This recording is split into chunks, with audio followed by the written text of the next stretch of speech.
Welcome to HAH Bridge Cars. Today we're going to get back to work on the TR2. We're going to see if we can't button up some of this motor because we got the head back from the machinist. So let's get going. So I bought a set of ARP head bolts, and these are just put in here loosely for now. So there's 4 different sizes. So this 2 and these 2 go deep into the block. And then these 6 are shorter. But if you look at your head, the side that the carburetors are on, which is the right-hand side as you're facing forward, the head is taller on the outside than the inside. So the 3 short studs go here, the slightly longer 3 studs go there, and then the longest 2 long studs go outboard, and the slightly shorter ones go inboard. And on a proper set, from the factory, this one stud is about another 1/4 inch longer, which is to pick up there's a lifting strap or bolt or hook or whatever you want to call it that goes here. Now this ARP set, this does not have the longer one, so hopefully it's long enough to deal with that. So, that said, ARP instructions are to do not torque these in. You're only supposed to put them in, quote, hand tight, unquote, and I'll concur with that. These things were a bugger to get out, and I think A, they'd been in there a very long time, but B, someone had torqued them into the block. You don't want to do that. So the other thing I'm going to do, I'm going to use anti-seize on these coarse threads that go into the block, and of course with ARP bolts, there's a special lubricant they send you that do the top. So I've got these in their relative positions. I've also cleaned up the head because it's been sitting out here for a couple of months now. So I'm going to go ahead and use the anti-seize and get these all set. They also have an Allen wrench hole here, so you don't have to necessarily just turn them by hand, but I ran a die or a tap into the block and cleaned out all these bolt holes because they were rusty as well. Anyway, so we're going to do that and then we'll get back to you.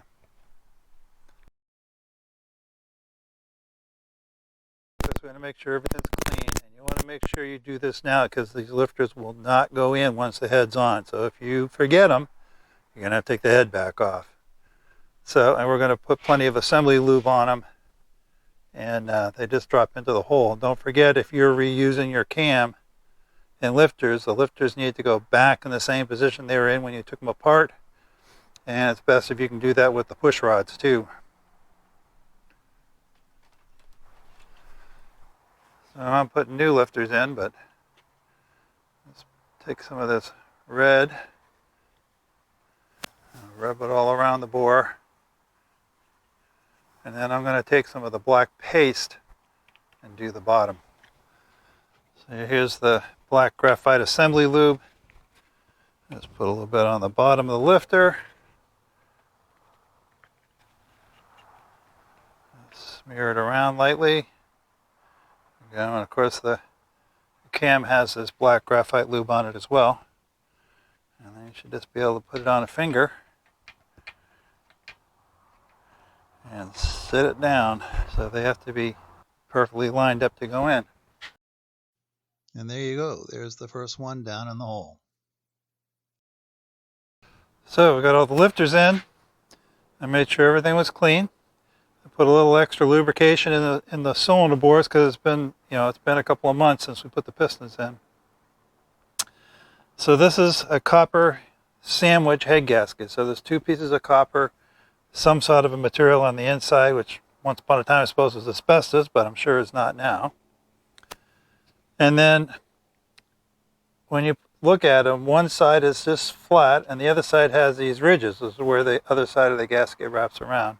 I've never seen anything to say which way these are supposed to go, and there's no front, back, sideways, top, bottom marked on the gasket. So I like to put it with the little bump up, so it's against the head.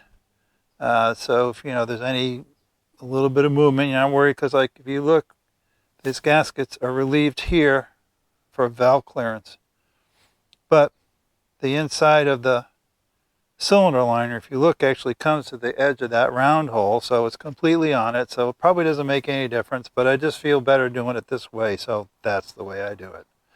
So I like to put my head gaskets on dry. So go get the head and let's put it on. Here's our freshly machined head, and as you can see, we've had hardened seats installed, intake and exhaust. We have 8 new valves, they're all stainless steel, and we have new bronze valve guides. We also have a different head. So if you recall, the TR2 has what they call the low port head, and that's what was on the car, but when we got it to the machine shop, we found that, I believe it was on number 2 intake, the dome of the passage above the valve was cracked all the way to the water jacket and had been welded previously. And unfortunately, there was a piece of slag in the weld and it was leaking. And we tried valiantly, or I should say my friend Steve tried valiantly to save it for me, but there was just no saving it. So I was fortunate in that I had this head in the shop.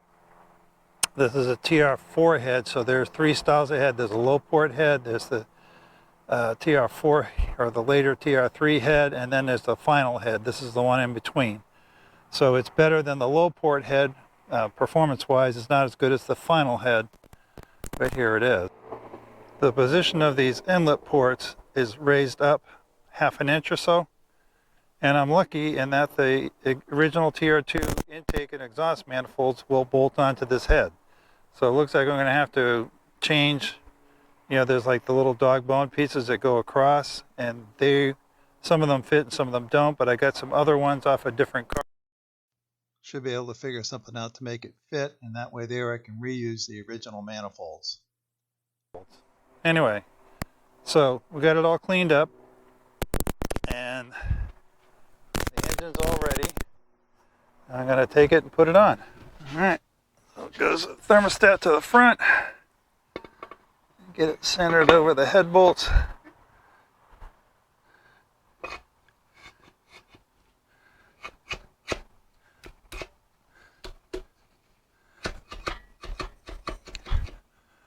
Not a lot of extra clearance, so there was a little hard to go down, but there we are. Now we need to take the special lubricate from the ARP set. We'll lubricate all the threads, and then we'll get it bolted down. So this is some sort of black graphite. Whether it's any different than assembly lube, I don't know, but they supply a new pack with every set of fasteners, so you might as well use what they send you. And presumably it's something different than just assembly lube. And ARP says these should torque down to 100 foot-pounds. The factory spec was, ARP says 110. Factory spec was 100, so that shouldn't be any problems. I mean, I have had, when I did the Rover, the torque spec from ARP is significantly higher than the factory spec, and it was an aluminum block, so it's like, should I do what they say? Because it's kind of a generic spec as far as ARP is concerned. They just say that basically you have this size bolt, it should go to this many foot-pounds. There we go, 10 bolts, 10 washers. But I was a little afraid that in an aluminum block, was it going to pull the studs out? Because there's nothing, all the ARP stuff is certainly strong enough to withstand all that, but aluminum block, So I think I wound up doing tighter than the factory said, if not quite as tight as they said. And it's been fine, I have to say. So these are 12-point nuts, which is nice. And we're going to go through, going to use the factory specification for the tightening sequence. It's basically 1, 2, 3, 4, 5, 6, 7, 8, 9, 10. And probably go in 3 or 4 lifts. We'll probably do about 30 pounds, 60 pounds, probably 90 and then 110, so we'll do 4 lifts. I don't like to do it all at once, just to let the head sit down. You notice we did not put the lift point in here for the engine, because that's gonna, you have to loosen it up to put the manifolds on anyway, and you gotta be careful about, because this plug right here is where the heater valve goes, so you can be tight on space here, but I think you can't put the valve in with the elbow on the valve. You have to put the elbow in and then put the valve on. Anyway, so that's there. I'm going to go through and torque this down. So this is the rocker shaft, and we bought a new shaft. The various bits and pieces. So it has 2 end caps, one here, one there, and it has a pin in it. So this punch was a little big, so just ground it down a little bit, set it in the vise, and I've driven it out. As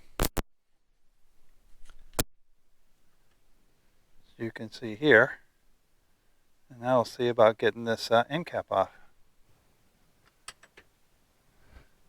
Well, these have been on pretty tight. That I had to use a pair of small channel locks to get the end off. The last pedestal, or the end pedestal, has a nut on it, or a bolt. So that one's stationary, so you can use that to hold the assembly, and then I used a small pair of channel locks to undo the cap. And these things are really snug. I put a long screwdriver through to get a hold of them to get them to spin a bit.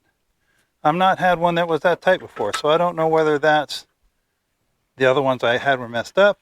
This one's just being tight because it's tight all the way down, or whether this is just something for the early cars. But twisting and a little gentle persuasion seems to be taking care of it. And of course I'm keeping everything in order separately so I can put it back together the same way. Here's a shaft, and you can see the wear marks here. You can actually just feel that little ridge. There's a few thousandths worn, and it's interesting. These are grooves that are from the springs just vibrating all those years. So it didn't look terrible, but it could stand to be replaced. It's interesting, these pins are solid steel. These are not roll pins. They were pretty tight. It's almost like they're riveted at the ends. And then these are pretty snug on there too, but again, I'm throwing this away, so it didn't matter. I just threw it in the vise. A pair of small channel locks took care of it. So you also want to watch, because this shaft has definitely got an orientation. If you look, there's a large hole here that's for the bolt that goes in that last pedestal. And these little flute holes apparently go up. I would have thought they went down, but oh well. And if you look, there's a little flat in between them too, so the oil travels. And then you want to make sure that you put this the right way around, because there's only oil fed up through that back pedestal. Anyway, so there's the old one out. And reassembly is just the reverse of assembly. So you want to make sure that you get the orientation right, because those pedestals are handed, and so is this. So I've got everything laid out on the bench so I can see which way they went. So now I'm going to take, here's my new shaft, and we see that all the holes are the same, so that's good. So I'm just gonna, it's just got some sort of goop on it to keep it from rusting, so I'm gonna clean that off and we'll start putting it back together. Alright, so there's the first pedestal back on, and I have to admit that I walked out to the motor and made sure it's the right orientation. So if you look at the back pedestal on the head, you'll see the bolt hole, but you'll also see a small oiling hole, and they'll line up, and this did. I'm also just noticing. All right, so See that little, you need to put the push rod back in this casting. So when you tighten this down, it's supposed to tighten up on this shaft. Now this one's going to keep the orientation because of the bolt. Numbered these. Like I say, the other shafts I've taken apart over the years, these center ones are always a little bit easier to slide. Now this one was snug all the way down, so I expect the other ones will be. So it's just a matter of assembling all the bits and pieces the same way we took them off. So I'm going to go do that. As you can see, I got all the bits back on. These did press on pretty tight, and these are all pretty snug. So I think because these actually have insert bushings, but I think they're all good. So I just put this end cap on, and I put the punch through just to get the hole lined up. And then take one of the old pins and just drive it back in. And see how that works. Alright, so I need to put the push rods back in.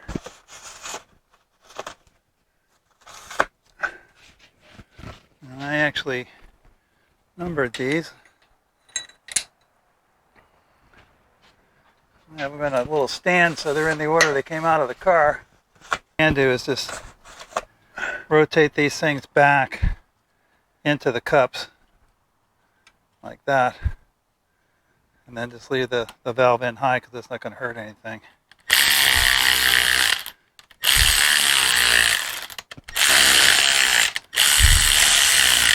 And we'll just kind of go along the line here and pull them all down a little bit.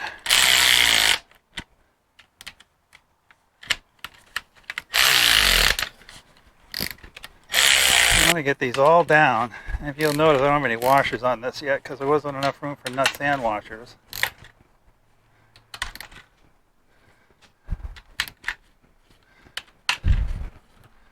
So that looks like everything's pulled down.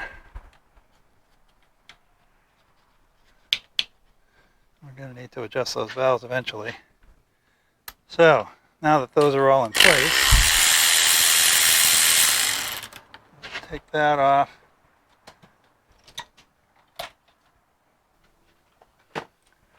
And a nice new lock washer. A little bit of Loctite, of course.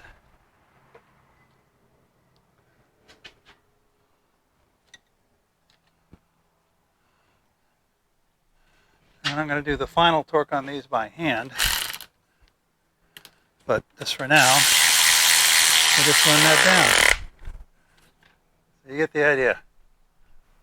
So the book calls for 25 foot-pounds of torque. There we go. 5, 25, 25.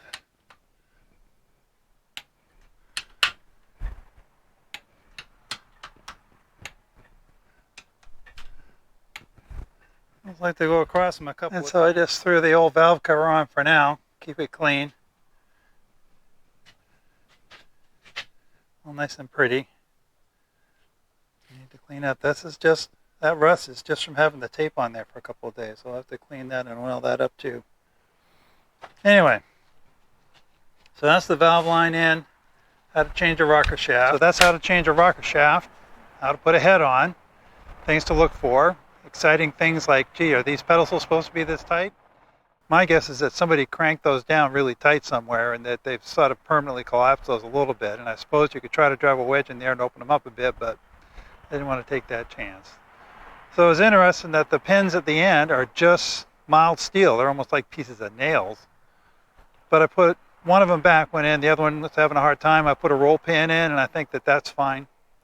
It's an 1/8 inch roll pin, no big deal. So I hope you enjoyed that. Don't forget to comment, like, and subscribe. And we will see you on the next bit, which will probably be putting odds and ends on the outside of the engine and probably putting the clutch on. So we'll see you then.